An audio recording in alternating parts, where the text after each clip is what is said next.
فاسألوا أهل الذكر إن كنتم لا تعلمون۔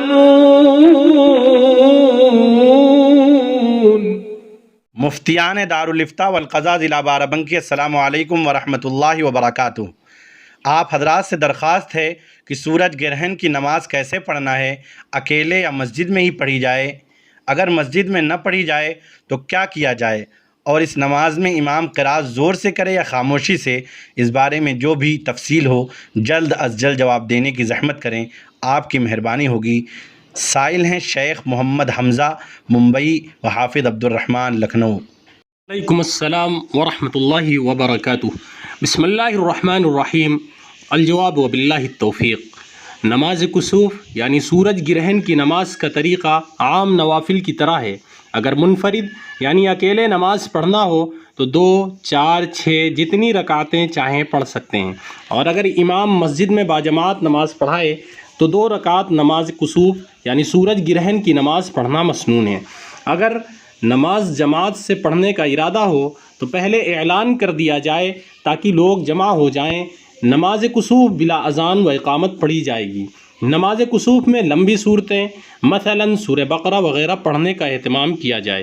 اسی طرح طویل رکوع اور طویل سجدے کرنا سنت ہے۔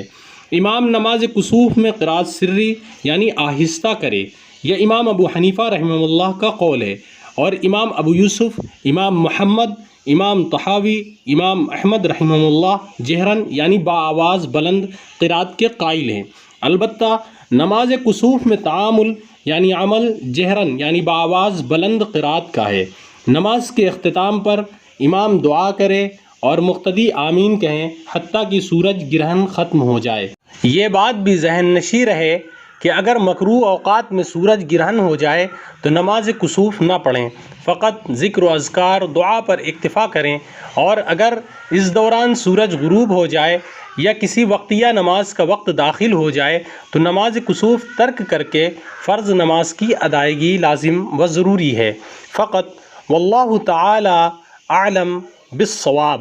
فمن زحزح عن النار وأدخل الجنة فقد فاز۔